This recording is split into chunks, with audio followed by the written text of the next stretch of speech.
نبی کریم صلی اللہ تعالیٰ علیہ وسلم کے کچھ صحابہ نے اس بات کو محسوس فرمایا کہ نبی کریم علیہ الصلاۃ والسلام کے اخراجات بہت زیادہ ہیں، کثیر تعداد میں مہمانوں کا آنا جانا رہتا ہے، بہت سارے لوگوں کی مہمان نوازی اللہ کے محبوب کے ذمہ کرم پر ہے، اور اس کے برعکس صورتحال یہ ہے کہ سرکار کے بظاہر جو آمدن کے ذرائع ہیں وہ بہت کم ہیں۔ اس بات کو محسوس کر کے صحابہ کرام علیہم رضوان نے از خود ایک پروگرام ترتیب دیا کہ ہم ہر مہینے کچھ نذرانہ جمع کریں گے اور نبی کریم علیہ السلام کی بارگاہ میں پیش کریں گے، اور عرض گزار ہوں گے کہ یا رسول اللہ صلی اللہ علیہ وسلم، آپ نے جو ہم پر احسانات کیے ہیں ان کا بدلہ تو نہیں چکا سکتے، پر چلو یہ تھوڑی سی خدمت ہے اگر ہماری قبول ہو جائے۔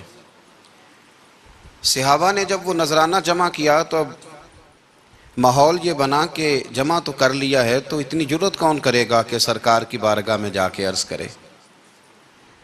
طے یہ پایا کہ حضور علیہ السلام کے چچا محترم حضرت عباس رضی اللہ تعالیٰ عنہ سے یہ گزارش کی جائے کہ وہ عرض کریں کہ یا رسول اللہ صلی اللہ علیہ وسلم، ہم سے یہ نذرانہ قبول کر لیا جائے، تاکہ آپ کے جو روزمرہ کے معاملات ہیں، جو گھر کے اخراجات ہیں، وہ اس کے ذریعے سے کچھ نہ کچھ ہماری خدمت اس میں شامل ہو جائے۔ حبیب لبیب سید عالم صلی اللہ علیہ وسلم کی عالی مرتبت خدمت میں حضرت عباس نے جب وہ نذرانہ پیش کیا اور صحابہ کرام علیہم رضوان کی اس خواہش کا اظہار کیا اور بڑے درد مندانہ انداز میں عرض کیا کہ یا رسول اللہ، آپ کا وہ کاشانہ نور ہے کہ جو بھی آتا ہے وہ جھولی بھر کے ہی جاتا ہے، ہر ایک کو ملتا ہے، لیکن یا رسول اللہ ظاہراً کوئی ذرائع ہمیں نظر نہیں آتے، دل کرتا ہے کہ ہم خالصتاً آپ کی کچھ خدمت کر سکیں۔ تو حضور کچھ جواب دینے ہی والے تھے کہ اللہ تعالیٰ نے قرآن مجید نازل فرما دیا۔ کہا محبوب کل ان سے فرما دیجئے لا اسألکم علیہ اجرا۔ گویا طائف میں پتھر کھانے سے لے کر احد میں دانت شہید کرانے تک میں نے تمہارے لیے بڑا کچھ کیا ہے، پر میں تم سے کوئی اجر نہیں مانگتا۔ میں نے تمہارے لیے بڑا کچھ سہا ہے، پر میں تم سے کوئی سوال نہیں کرتا۔ ہاں اگر کچھ کرنا ہے نا تو الا المودۃ فی القربی، میرے جو قریبی ہیں نا ان سے پیار کرتے رہنا، ان سے پیار کرنا۔ یا رسول اللہ وہ کون ہے؟ تو نبی پاک نے فرمایا علی، فاطمہ اور ان دونوں کی اولاد، ان سے پیار کرتے رہنا۔ لا اسألکم علیہ اجرا، میں تم سے کوئی اجر نہیں مانگتا، پر یہ جو میرے قریبی ہیں نا، اصلاں نال جے نیکی کریے اور نسلاں تاک نہیں پول دے، تے بے اصلاں نال نیکی کریے تے پھول کنڈیاں نال تول دے، ان سے پیار کرنا۔ میرے رسول کریم علیہ السلام نے نا اپنی اہل بیت کو ہمارے لیے نمونہ بنا کے چھوڑا ہے۔ ان کی محبت ضروریات دین کا حصہ ہے۔ ایک شخص بالغ ہونے سے لے کر انتقال تک کوئی نماز قضا نہ کرے، ہر سال زکوٰۃ دے اور ہر سال حج کرے، حقوق العباد کا ایک ذرہ بھی ضائع نہ کرے، لیکن مر جائے اہل بیت کے بغض پر، تو وہ جنت میں نہیں جائے گا، وہ جہنم میں جائے گا۔ اس کی کوئی نماز، اس کی کوئی زکوٰۃ، اس کا کوئی حج اللہ کی بارگاہ میں قبول نہیں۔ لیکن کمزوریاں رہ جائیں، کوشش کرتا رہے، کمزوریاں رہ جائیں، پر حسنین کریمین سے پیار کرتا جائے، ان کی ماں سے، ان کے والد سے محبت کرتا جائے، تو میرے محبوب نے فرمایا مم مات علی حب آل محمدن مات شہیدا، جو آل محمد کی محبت میں دنیا سے گیا وہ سادہ نہیں گیا، وہ تو شہادت کی موت مرا ہے، تو شہید ہو کے دنیا سے گیا۔ اہل بیت کا اسوہ نور ان کی محبت ضروریات میں سے ہے۔ رسول کریم علیہ السلام نے فرمایا، جامع ترمذی میں موجود ہے، فرمایا میں جا رہا ہوں پر تمہیں دو بڑی بھاری بڑی وزنی چیزیں دے کے جا رہا ہوں۔ صحیح ستہ کی روایت، دو وزنی چیزیں تمہارے بیچ چھوڑ کے جا رہا ہوں، اگر ان کو تھام کے رہو گے تو کبھی گمراہی تمہارے پاس نہیں آئے گی۔ یا رسول اللہ وہ کون کون سی؟ فرمایا ایک اللہ کی کتاب دے کے جا رہا ہوں اور دوسرا اپنا خاندان دے کے جا رہا ہوں۔ اگر اہل بیت نبوت کو تھامے رہو گے، ہمارے بزرگوں نے لکھا ہے کہ یہ جو حضور نے کتاب اللہ اور پھر اپنی اہل بیت کا تذکرہ فرمایا تو اس کا مطلب یہ ہے کہ تھیوری دیکھنی ہوئی تو قرآن دیکھنا، اور پریکٹیکل دیکھنا ہوا تو علی اور فاطمہ کو دیکھنا، حسن اور حسین کو دیکھنا، ان کو دیکھنا۔ نبی کریم علیہ الصلاۃ والسلام کے اہل بیت منارہ نور ہیں، ان کی محبت، ان کا پیار کیوں بھلا؟ اس لیے کہ یہ وہ خوبصورت لوگ ہیں جن کو خود میرے نبی پاک نے تراشا ہے۔ ان کی سیرت میں جتنے رنگ ہیں وہ رسول کریم نے خود بھرے ہیں۔ ان کی ایک ایک بات کا خیال نبی پاک نے رکھا ہے۔ حضور نے از خود انہیں اپنی صحبت عطا کی ہے۔ زیادہ دور نہیں تھا سیدہ فاطمہ کا گھر، مسجد نبوی کے ساتھ تھا۔ اللہ کے رسول دن میں 2 دفعہ جایا کرتے تھے، پھر بھی کبھی کبھی فرماتے فاطمہ میرا دل کرتا ہے آج میں رات تیرے گھر میں قیام کروں۔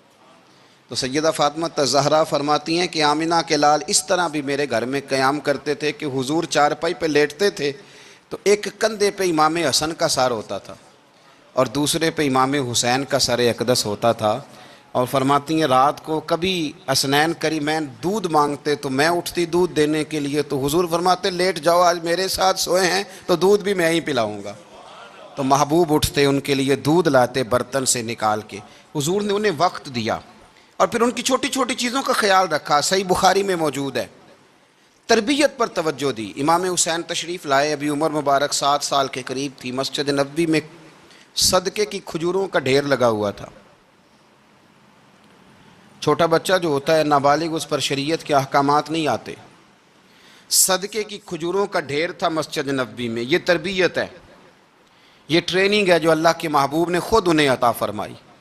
صدقے کی کھجوروں کا ڈھیر تھا۔ امام حسین حضور کے ساتھ آئے تو امام علی مقام نے ایک کھجور اٹھا کے منہ میں رکھ لی۔ شارحین نے لکھا ہے لگتا یہ ہے کہ کئی دنوں کی بھوک تھی، کیونکہ یہ فاقہ اہل بیت کا بڑا محبوب ہے۔ مجبور نہیں تھے، وہ تو خزانوں کے مالک تھے، پر غریبوں سے محبت کی وجہ سے فاقے کیا کرتے تھے۔ یہ ان کی پسند ہے فاقہ کرنا۔ تو ایک کھجور امام علی مقام نے رکھ لی تو اللہ کے رسول نے گلے میں انگلی ڈال کے نکال دی، فرمایا حسین یہ صدقہ ہے، یہ میری اہل بیت کے لیے درست نہیں ہے۔ حضور نے خود تربیت کی۔ اور پھر سیدہ فاطمہ الزہرا نے اپنے بچوں کو تراشا، ان پر محنت کی۔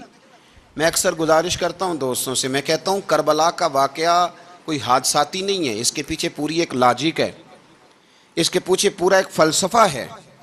ایسے ہی کوئی آدمی 3 دن بھوکا پیاسا رہ سکتا ہے؟ کسی آدمی کو صبح اس نے کھانا کھایا اور شام تک کھانا نہ ملے تو ٹانگیں کانپتی ہیں۔ رمضان المبارک میں عبادت کی نیت سے روزہ رکھنے والے بھی شام کو بڑے پریشان ہو جاتے، اور مسلسل 3 دن کھانا نہ کھایا جائے اور پانی نہ پیا جائے، اور حال یہ ہے کہ وہی آدمی تلوار لے کے میدان میں نکلے اور اس کی حالت یہ ہو کہ لوگ اس کے آگے دوڑنا شروع کر دیں، ہزاروں کی فوجیں تاب نہ لا سکیں۔ علی کا گھر بھی وہ گھر ہے کہ جس گھر کا ہر ایک بچہ جسے دیکھو وہی شیر خدا معلوم ہوتا ہے۔ یہ کوئی آسان ہے؟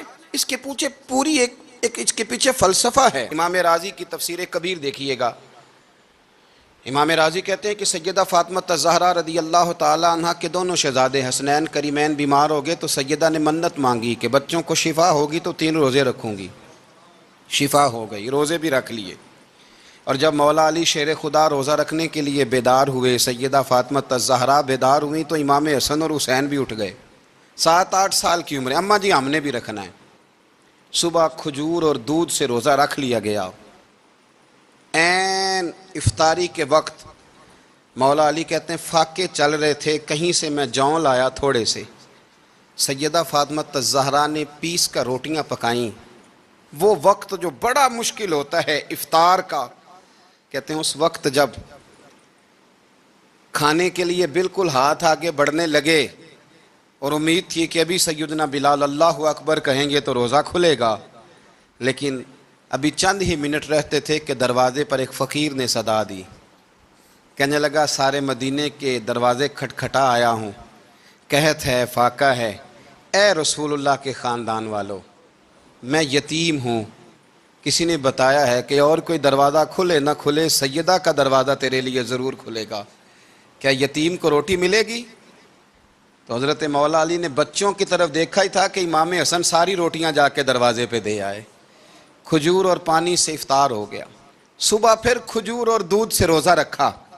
امام راضی کہتے ہیں عین وہ وقت جب افطار کا ٹائم آیا تو پھر دروازے پہ کسی نے صدا دی، کہا اے رسول اللہ کے خاندان والوں، میں مسکین ہوں، رات سے روٹی کھائی ہے، نہ صبح کھا سکا نہ دوپہر، کسی نے بتایا ہے کہ اس دروازے سے خالی کوئی نہیں جاتا۔ امام حسن نے پھر سارا لنگر اٹھایا اور پھر جا کے دے دیا۔ تیسرا دن پھر ہوا۔ مجھے لگتا ہے کہ جب افطار کا ٹائم آیا ہوگا نا تو یہ خود ہی سارے دروازے پہ دیکھتے ہوں گے، یہ کوئی آیا نہیں لینے والا ابھی تک۔ لگتا ہے کہ نظریں دروازے پہ تھیں۔ عین افطار کے وقت 3 روٹیاں جب جاؤں کی پک کے آئی تو ایک بھکاری نے صدا دی، کہنے لگا میں قیدی ہوں، آج ہی قید سے رہائی ملی ہے، پہلے دن کسی کے دروازے پہ صدا دی ہے، روٹی ملے گی۔ امام حسن وہ کھانا دے کے واپس لوٹے، کھجور اور پانی سے افطار ہوا، اور جیسے ہی مسجد نبوی میں تینوں باپ بیٹا نماز پڑھنے گئے تو مولا علی کہتے مجھے بتانا نہیں پڑا، رسول کریم نے میری طرف دیکھ کے فرمایا علی تیرا، فاطمہ کا، حسن اور حسین کا 3 دن والا عمل خدا کو بھی بڑا پسند آیا ہے اور محمد مصطفیٰ کو بھی بڑا پسند آیا ہے، وہ بڑا پسندیدہ عمل۔ میں کہتا ہوں کہ حضرت فاطمہ نے نا ان کی تربیت پہلے ہی کر دی تھی، 3 دن بغیر افطار کے روزہ رکھنے کی، وہ ٹریننگ گھر سے ہو چکی تھی۔ اب میدان کربلا میں 3 دن بھوکا پیاسا رہنا ان کے لیے مشکل نہیں تھا، وہ تو ان بچوں کے لیے مشکل ہوتا ہے جو کھانا دیر سے پکنے سے برتن توڑنے شروع کر دیتے ہیں۔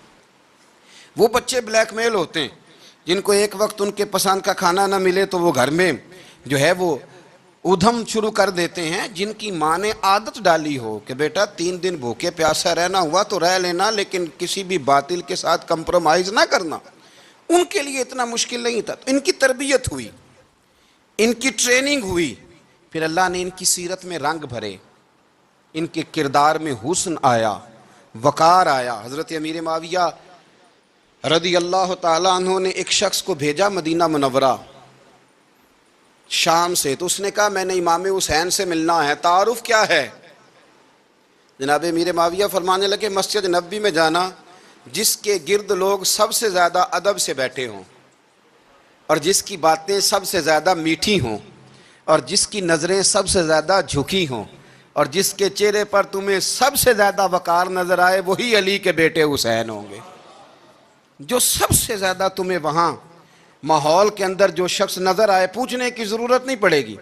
وہ شخص کہتا ہے میں مدینے آیا تو میں نے واقعی ایک شخص کو دیکھا، شہد کے گرد مکھیوں کا اتنا ہجوم نہیں ہوتا جتنا امام حسین کے گرد رسول اللہ کے غلاموں کا ہجوم تھا، لیکن نظریں جھکی ہوئی، باتیں میٹھی، لہجہ گداز لفظوں میں رانائی، اور لوگ کئی باتیں پوچھتے تو علی کے صاحبزادے ایک آدھ جملہ بولتے تو لگتا یہ کہ وہ جملہ سیدھا دل میں اترتا چلا جاتا ہے۔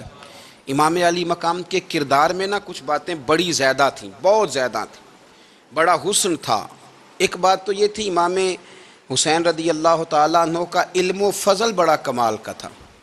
ایک دفعہ صحابہ میں مسئلہ بن گیا کہ بچہ پیدا ہوتا ہے تو اس کا وظیفہ کیسے لگانا ہے۔ امام حسین کا علم و فضل بتا رہا ہوں، علم و فضل، تو بات بڑی پیچیدہ ہو گئی۔ حضرت عبداللہ ابن زبیر کے پاس لوگ آئے، کہنے لگے کہ آپ بڑے صاحب علم و فضل ہیں، آپ نے حضور علیہ الصلوۃ والسلام کے ساتھ وقت گزارا ہے، تو مسئلے کو حل کریں کہ بچہ پیدا ہونے کے بعد حکومت اگر وظیفہ لگائے گی تو کب لگائے گی؟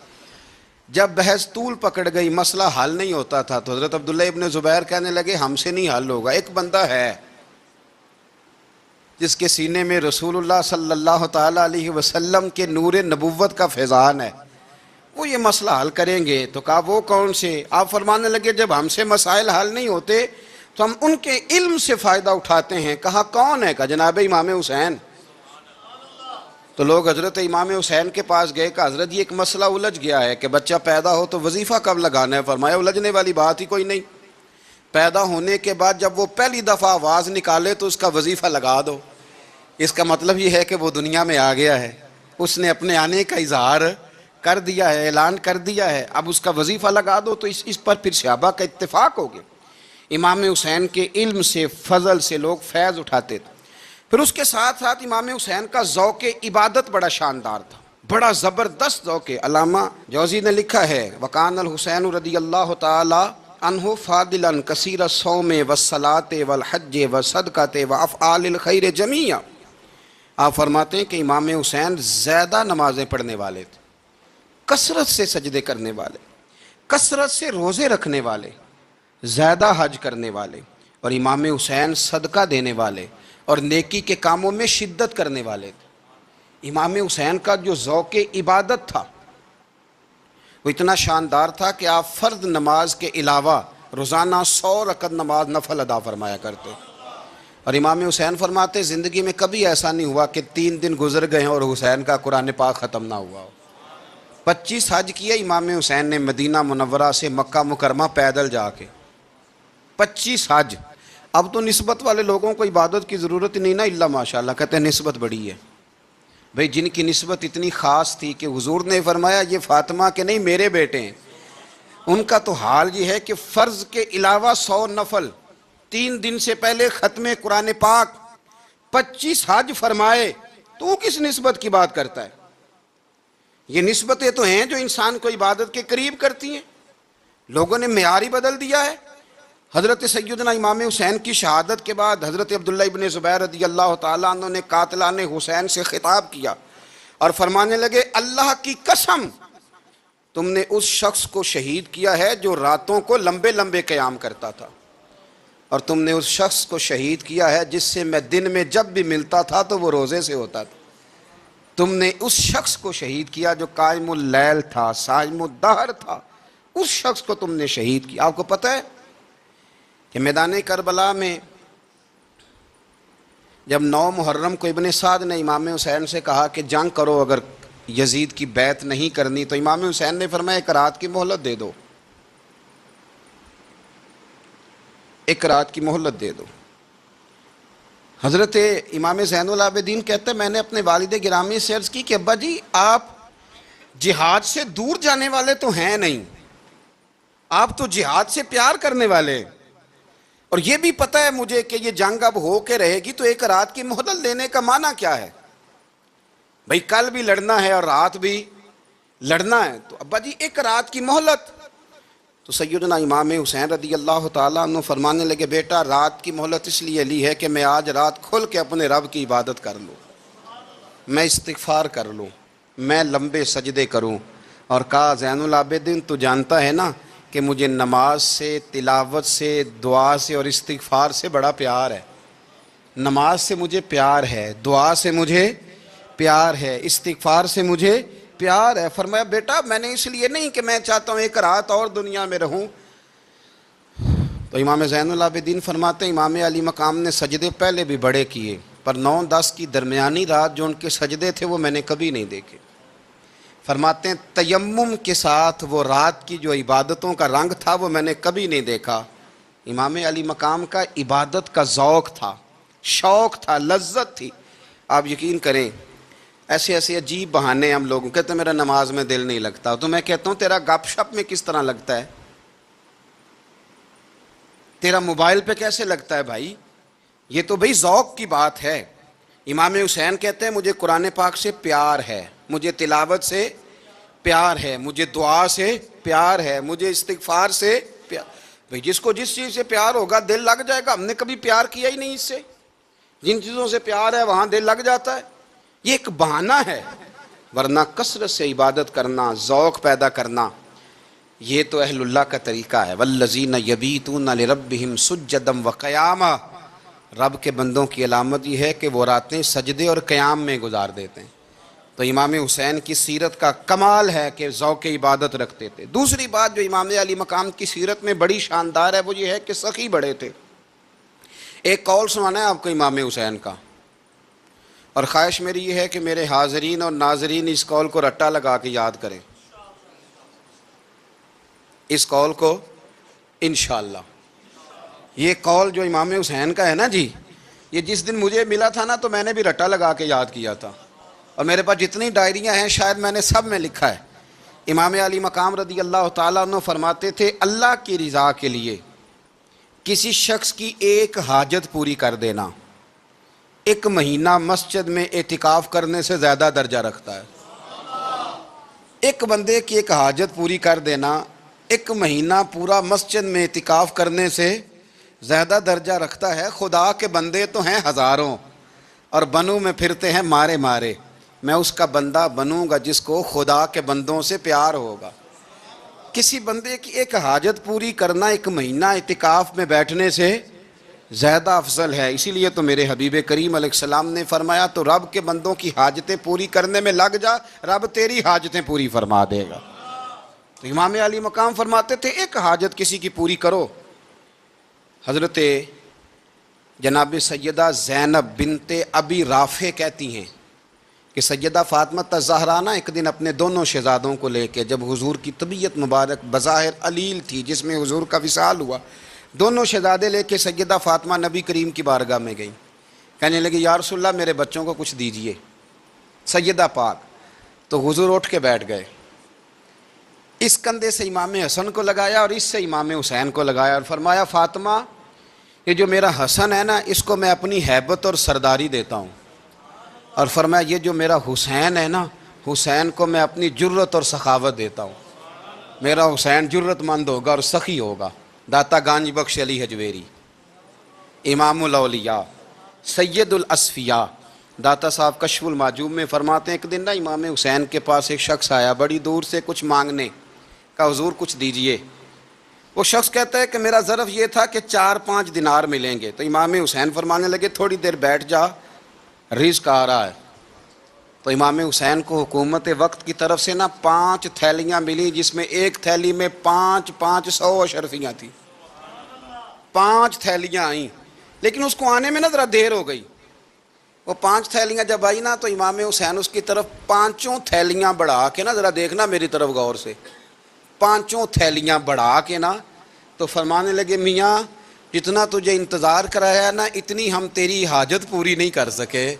تو یہ نہ محسوس کرنا کہ حسین کے دروازے پہ بیٹھا بھی رہا ہوں تو ملا کیا ہے، یہ نہ محسوس کرنا۔ وہ شخص کہتا ہے جب میں نے وہ تھیلیاں کھولی اور پھر میری نظر امام حسین پہ پڑی تو میرے اندر سے آواز آئی اگر حسین ابن علی اتنے سخی ہیں تو محمد عربی کتنے سخی ہوں۔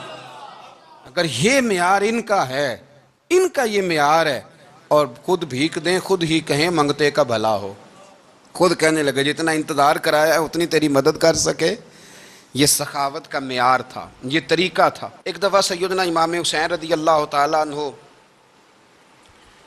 کے گھر کے اندر نا 5000 دینار آئے، مسجد میں تھے، آپ کو 5000 دینار ملے تو امام زین العابدین کہتے ہیں کہ مسجد سے لے کر گھر آنے تک امام حسین نے 5 کے 5000 اللہ کے رستے میں خیرات کر دی۔ فرماتے میں نے کہا ابا جی 5 دینار کی گھر میں ضرورت تھی، مالاں والے سخی نہیں ہوندے تے سخیاں کل مال نہیں ہوندا، ایتھے اوتھے دوویں جہانی سخی کنگال نہیں ہوندا۔ کہا ابا جی 5 دینار کی گھر میں ضرورت تھی، تو کہتے ہیں مجھے فرمانے لگے بیٹا یہ جن کو میں نے دیا ہے نا یہ گھر کے لیے ہی دیا ہے، یہ گھر کے لیے ہی دیا ہے، جن کو دیا ہے تمہارا کیا خیال ہے یہ باہر خرچ ہوا ہے، یہ گھر کے لیے ہی ہے۔ اس لیے کہ جب انسان دوسروں پر شفقت کرتا ہے تو اللہ اس کے گھر پہ رحمت فرماتا ہے۔ امام حسین کے مزاج میں پہلی بات میں نے ذوق عبادت کی عرض کی، دوسری بات عرض کر رہا ہوں کہ سخاوت۔ حضرت اسامہ بن زید بڑے پیارے ہیں میرے نبی کریم کے، بڑے پیارے۔ حضرت اسامہ بن زید کے بارے میں سیدہ عائشہ صدیقہ فرماتی ہیں ان کے ناک سے اگر رینٹھ نکلتی تھی تو اللہ کے رسول اپنے دستے مبارک سے صاف کر دیتے تھے، اور سرکار فرماتے تھے کہ اگر اسامہ لڑکی ہوتا نا، ان کے غلام کے بیٹے تھے حضرت زید بن عار، اگر یہ لڑکی ہوتا میں اسے زیور پہناتا۔ بڑے پیارے تھے، لیکن جب ان کا آخری وقت آیا نا تو 60,000 دینار کا قرضہ تھا، رشتہ داروں سے کہا، دوستوں سے کہا، یاروں سے کہا، پر قرض ادا نہیں ہو رہا تھا۔ حضرت اسامہ بن زید کہتے ہیں بڑا پریشان تھا۔ جب حد ہو گئی نا تو حضرت اسامہ بن زید فرمانے لگے جاؤ کوئی حسین ابن علی کو خبر کرو، ان سے کہو میں نا غلام ہوں آپ کے نانا کا، اور مقروض دنیا سے چلا گیا تو کیا بنے گا۔ امام حسین کو خبر ملی تو دوڑے آئے۔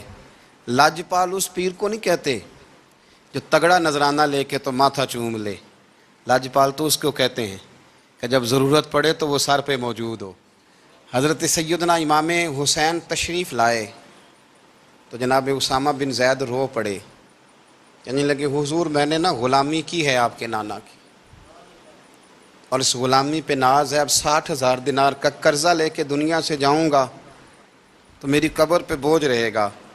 امام حسین خادم کو بھی کہہ سکتے تھے جاؤ گھر پیسے پڑے ہیں لے آؤ، امام حسین خود گئے، چادر اوڑھ کے تو اس کی اوٹ میں بکل میں 60,000 دینار چھپا کے لائے اور جناب اسامہ بن زید کے سامنے رکھ کے کہنے لگے اسامہ یار پیسے رات کو ہی آئے تھے، میں سوچ رہا تھا مجھے تو ضرورت نہیں، اللہ نے کس کا نصیب میرے گھر میں بھیج دیا ہے، مجھے تو حاجت ہی نہیں تھی، اب پتہ چلا پیسے تیرے تھے، اللہ نے حسین کی ڈیوٹی لگائی ہے کہ جا کے دے آ۔ حضرت اسامہ بن زید رو پڑے، فرمانے لگے اللہ آپ کو بہترین صلہ عطا فرمائے، یہ معیار تھا۔ اور پھر تیسری بات یہ کہ دل کے بڑے صاف تھے، دل بدستاور کے حج اکبر است، از ہزاراں کعبہ یک دل بہتر است۔ شیخ سعدی کہتے ہیں کہ درویش کہتے ہیں کہ کسی کا دل رکھ لینا نا، دل راضی کر دینا، کعبے کا 1000 بار حج کرنے سے بہتر ہے۔ دل بدستاور کے حج اکبر است، کسی کا دل راضی کرنا حج اکبر ہے۔ امام بڑا ہی پیار کرتے تھے، گھوڑے پہ جا رہے تھے، کچھ فقیر غریب لوگ بیٹھ کے روٹی کھا رہے تھے، کہاں رہے تھے؟ سڑک کے کنارے۔ تو امام زین العابدین فرماتے ہیں کہ جب امام حسین گزرے تو انہوں نے آواز دی حضور دل کرتا ہے ہمارے ساتھ بیٹھ کے روٹی کھائیں۔ کائنات کے مالک و مختار کے نواسے اور دنیا کے سب سے بڑے شہزادے گھوڑے سے اترے اور غریبوں کے ساتھ سڑک پہ بیٹھ گئے، روٹی کھانے لگے اور دیر تک کھاتے رہے، اور جب فارغ ہو گئے تو فرمانے لگے کھانے کی ضرورت بھی نہیں تھی، حاجت بھی نہیں تھی، پر تم نے آواز دی تو دل رکھنے کو بیٹھ گیا تھا، اگر اجازت دے تو چلا جاؤں۔ یہ مزاج تھا، یہ طبیعت تھی۔ آپ کے ایک بھائی ہیں چھوٹے، حضرت محمد بن حنفیہ نام ہے، حضرت مولا علی شیر خدا رضی اللہ تعالیٰ عنہ کی دوسری بیوی سے۔ ایک دن حضرت امام حسین ان کے گھر میں بیٹھے تھے تو کسی بات میں نا اختلاف رائے ہو گیا، تو امام علی مقام ناراض ہو گئے، فرمایا آج کے بعد تیرے گھر نہیں آؤں گا، رومال اٹھایا چلے گئے۔ لوگوں نے حضرت محمد بن حنفیہ رضی اللہ تعالیٰ عنہ سے کہا حسین تو ناراض ہو گئے، کبھی نہیں آئیں گے۔ آپ فرمانے لگے بھائی تمہارا ہے کہ میرا؟ جی بھائی تو آپ کے ہیں۔ فرمایا اگر کہو تو چند منٹوں میں حسین واپس آئے؟ کہا جناب ناراضگی ہو گئی ہے۔ فرمایا ناراضگی ہوئی ہے پر میں اس کے دل کی نرمی کو تو جانتا ہوں نا، اس کے مزاج کے اندر جو محبت ہے اس سے تو ابھی آئے۔ کہا جناب وہ کیسے؟ فرمانے لگے دیکھنا ذرا۔ تو امام حسین نے خط لکھا، حضرت محمد بن حنفیہ نے رکا لکھا، کہنے لگے حسین میرے باپ کا نام بھی علی ہے اور آپ کے باپ کا نام بھی علی ہے، پر ایک فضیلت ایسی ہے جس میں میں آپ کا مقابلہ نہیں کر سکتا، وہ یہ ہے کہ آپ سیدہ فاطمہ الزہرا کے لال ہیں، اب محمد مصطفیٰ علیہ السلام کے نواسے ہیں۔ کہنے لگے بھائی جان آپ نے نانا جان کی وہ حدیث تو سنی ہوگی کہ دو لوگ ناراض ہو جائیں تو جو صلح پہلے کرے جنت میں پہلے جائے گا۔ فرمانے لگے دل میرا کر رہا تھا کہ پہلے صلح کر لوں، لیکن پھر بڑے بھائی کو پشت کروں گا جنت میں جاتے ہوئے، یہ بھی تو بے ادبی ہے نا۔ اب خط میں نے لکھ دیا ہے، آپ کا جو ارادہ ہو۔ امام حسین نے خط پڑھا تو آنکھوں میں آنسو آ گئے، پھر سے رومال اٹھایا، بچے پوچھنے لگے کہاں جا رہے ہیں؟ کہا بھائی کے گھر جا رہا ہوں۔ کہا آپ تو ناراض تھے؟ فرمایا تھا ناراض پر ہے تو میرا بھائی نا، ہو گئی بات ختم۔ بڑی دل میں نرمی، طبیعت میں سوز، لہجے میں گداز، لیکن اس کے ساتھ ساتھ امام حسین رضی اللہ تعالیٰ عنہ کا جذبہ جہاد، امام حسین کی استقامت۔ آج لوگ ادھر ہوتے ہیں جس طرف ہوا کا رخ ہوتا ہے، آج لوگوں کی سوچوں کا زاویہ یہ ہے کہ جدھر رش زیادہ ہوگا ہم بھی ادھر جائیں گے، ہم یہ نہیں دیکھتے حق کس طرف ہے، ہم یہ دیکھتے ہیں رش کس طرف ہے۔ امام حسین رضی اللہ تعالیٰ عنہ نے رش نہیں دیکھا، حق دیکھا۔ امام حسین رضی اللہ تعالیٰ عنہ استقامت کے وہ پہاڑ ہیں، معمولی آدمی نہیں تھے۔ فرزق شاعر کہتا ہے کہ میں نے امام حسین سے کہا تھا، میں نے کہا لوگوں کی تلواریں یزید کے ساتھ ہیں پر دل آپ کے ساتھ ہیں، دل آپ کے ساتھ ہیں۔ امام حسین رضی اللہ تعالیٰ عنہ نے زمانے کے حالات نہیں دیکھے، حق اور سچ دیکھا۔ جتنی چیزیں انسان کو کمزور کر سکتی ہیں وہ ساری امام حسین پہ طاری کی گئیں، جتنی چیزیں۔ وطن چھوڑنا کتنا کو مشکل ہوتا ہے، شالا پردیسی کوئی بھی نہ تھی وے تے ککھ جنہ تو پارے۔ حضرت سلطان باؤ فرماتے ہیں بچو، پردیسی ہونا کوئی آسان ہے؟ جس آدمی کا کسی چھوٹے سے گاؤں میں بھی مکان ہو، چھوڑنا پڑ جائے تو روٹا ہے، تو مجھے بتاؤ جس نے اپنا سارا بچپن مدینے میں گزارا ہو۔ آج جو ایک ہفتہ مدینے رہ کے آتے ہیں ان سے واپس نکلنا مشکل ہوتا ہے، لیکن امام حسین حق کا رستہ تھا، وطن کی قربانی دی، اور معمولی وطن نہیں، مدینے جیسا وطن۔ اور جب کھڑے تھے نا امام حسین رضی اللہ تعالیٰ عنہ رجب میں نکل رہے تھے مدینے سے، تو کوئی شاعر کہتا ہے دور کھڑے ہو کے انہوں نے گویا کہا تھا، آقا تیرے کرم کے خزینے کی خیر ہو، میں جا رہا ہوں تیرے مدینے کی خیر ہو۔ امام حسین نے وطن چھوڑا، کوئی لغزش نہیں پیروں میں، کوئی نہیں۔ شہزادوں والی زندگی تھی، مسجد نبوی کے امام تھے، نبی کریم علیہ السلام کے روضہ اطہر پر تشریف رکھتے تھے، زمانہ حیا کرتا تھا، شان و شوکت تھی، پر حق کے لیے چھوڑا، نکل کر خانقاہوں سے ادا کر رسم شبیری۔ اور پھر بڑا مشکل ہوتا ہے، جس شخص کے ساتھ بچے اور عورتیں ہوں وہ تو یہ کہہ کے لڑائی سے جان چھڑاتا ہے کہ میرے ساتھ فیملی ہے، نہ ہوتی تو تجھے بتاتا، پر امام حسین کو اولاد بھی کمزور نہیں کر سکی، عورتوں کا ساتھ ہونا کمزور نہیں کر سکا۔ پھر امام علی بھوک کتنا مشکل کام ہے۔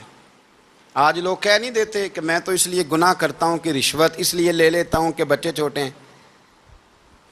10 دنوں کی کم و بیش سفر، 3 دنوں کی بھوک اور پیاس، پر حق کے رستے میں امام حسین کو کوئی چیز کمزور نہیں کر سکی۔ اور پھر وہ جتنی باتیں لوگ کہہ سکتے تھے وہ ساری کہیں گئیں، ساری۔ اور آ کے عرض کرنے لگا حضور یہ کوئی معمولی دشمن نہیں، یہ وہ ظالم ہیں جو لاشوں پہ بھی گھوڑے دوڑا دیتے ہیں۔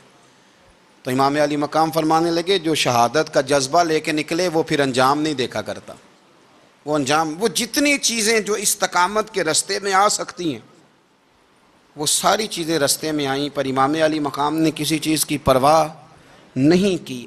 آج کا مسئلہ یہ ہے کہ آج لوگوں میں استقامت نہیں ہے، رات کو کچھ ہوتے ہیں، سویرے کچھ ہوتے ہیں، دوپہر کو کچھ ہوتے ہیں، شام کو کچھ ہوتے ہیں۔ ہمارا کل انداز تکلم کچھ اور ہوتا ہے، صبح کچھ اور ہوتا ہے۔ امام علی مقام میدان میں رہے، ایک میت گھر میں ہو جائے تو کئی دنوں تک آنکھ کھلتی نہیں، ہوش رہتا نہیں۔ سب سے زیادہ مصائب امام حسین نے دیکھے، سب سے زیادہ، اور گھوڑے پر بیٹھنے سے پہلے ساری تکلیفیں آپ دیکھ چکے تھے۔ باپ کا جنازہ اٹھانا آسان ہوتا ہے، بیٹے کا جنازہ اٹھانا بڑا مشکل ہوتا ہے، پر امام حسین نے بیٹوں کے جنازے اٹھائے۔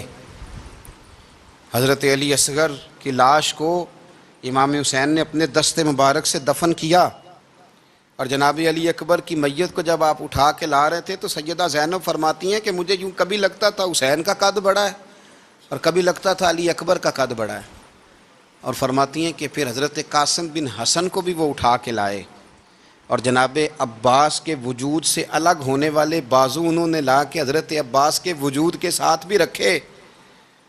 انہوں نے یہ سارا منظر دیکھا، لیکن جب حسین ابن علی اپنی دفعہ گھوڑے پہ سوار ہوئے تو لگتا یہ تھا کہ ان سے زیادہ بہادر کوئی نہیں۔ ایک جملہ بھی یزیدی فوج کے سامنے امام حسین نے کمزور نہیں کہا، ایک جملہ بھی، ایک فکرہ بھی کچا نہیں بولا، کہیں بھی کوئی منت نہیں کی، کسی جگہ بھی ان کے پائے استقلال میں کوئی لغزش نہیں آئی۔ جب لوگوں کو پتہ چل جائے کہ اب سامنے موت ہی موت ہے، سوائے اس کے چارہ کچھ بھی نہیں، تو بہت ساری رخصت اور اجازت تو دین بھی دیتا ہے، پر امام حسین کسی جگہ کسی رخصت پر عمل کرتے نظر نہیں آتے، ڈٹ کے بات کی، ڈٹ کے۔ اور پھر جب میدان میں نکلے، اللہ اکبر، تو ابن سعد کہنے لگا کہ اگر 2 کر کے، ایک کر کے جاؤ گے تو یہ 45,000 کا لشکر سارا حسین کاٹ ڈالے گا، یک بارگی حملہ کرو گے تو بات۔ اتنی استقامت، اتنا۔ آج تو لوگ ڈپریشن کے مریض ہیں، آج تو لوگ ٹینشن کے مریض ہیں، ہر دوسری بات میں لوگ کہتے ہیں وہ بڑا، پر کس بات سے؟ مطلب کیا آپ نے زندگی میں صرف جاب نہیں مل رہی، صرف بیماری آ گئی، صرف خرچہ نہیں گھر میں، میں بڑا کس بات کا ڈپریشن؟